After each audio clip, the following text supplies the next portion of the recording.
Well, as we go to what's happening over in Washington, Judge Napolitano rejoins us on the couch. Judge, yesterday there was a vote in the House to go ahead and sue the president, and only 5 Republicans decided not to. Everybody else was on board. All Democrats were against it, so therefore they're moving ahead with this lawsuit. If you follow up on the very, very prudent, very astute analysis that Mayor Giuliani gave, seated right here about an hour ago, the court will have to decide, is this a political question? Right. Is this an issue that the courts were intended to resolve? Are judges competent and capable of telling presidents how to perform their jobs, or should they stay out? In my opinion, it's a slam dunk. It's a political case, and the court will dismiss it as soon as the president's lawyers move to have it because of the dismissed. separation of powers? Yes.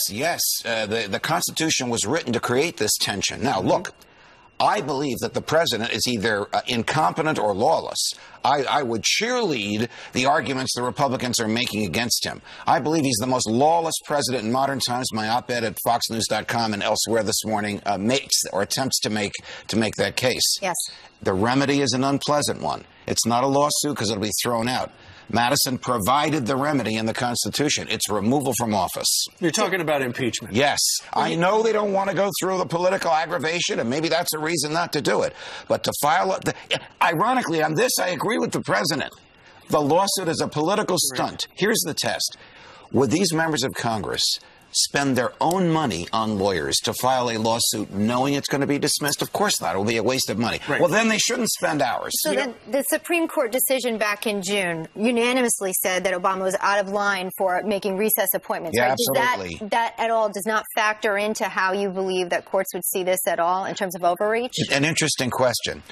The remedy for his being out of line and filing these nominations on a Saturday morning when he knows the Senate is not in session is to invalidate the nominations. It's not to force him to file them on another day. This lawsuit wants to force the president to do things that judges would basically say, not our job. So you say impeachment is a remedy. Yes. But, you know, it may be an imprudent remedy because it may cost the country more than it's worth. Right. But it's a remedy in the Constitution. Sure. A couple of days ago, I said, I don't know anybody, Republicans or conservatives, who are talking about impeachment. And that's true. The people in my everyday life, there are people on TV. Well, our colleague, Governor Palin, and a few others. Are you suggesting Republicans do that? Because it's a political loser.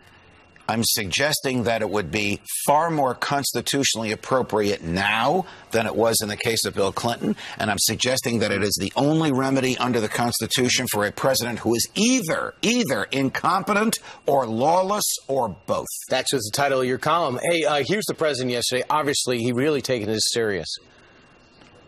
Think about this. They have announced that they're going to sue me for taking executive actions to help people. So, you know, they're mad because I'm doing my job. Everybody recognizes this is a political stunt, but it's worse than that because every vote they're taking like that means a vote they're not taking to actually help you. We could do so much more if Congress would just come on and help out a little bit. Just come on. Come on and help out a little bit. Stop being mad all the time. Stop just hating all the time. Come on. Let's get some work done together. This is just do what he wants. This is the most serious constitutional crisis since Watergate, and he's making a joke out of it. Let me argue. It is not the president's job to help people. Read the Constitution and read your oath, Mr. President. It's the president's job to uphold the Constitution. He's acting like he's the grandfather-in-chief, the uncle-in-chief, rather than the law enforcer-in-chief, a law enforcer who only enforces laws that he agrees with. But does it occur to him that Congress doesn't want to do what he wants to do, and therefore they both have a point of view? And he wants people just to do what he wants them to do. He doesn't want to compromise. Correct. His job is not to write the laws. His job is to enforce the laws that the Congress writes, whether he agrees with them or not. He took an oath to do that. It's all about compromise these days if you want to get anything done, and it's tough. Meanwhile, it's because it's a very toxic environment in Washington, D.C., and because there are all these scandals, and, of course, that is Lois Lerner.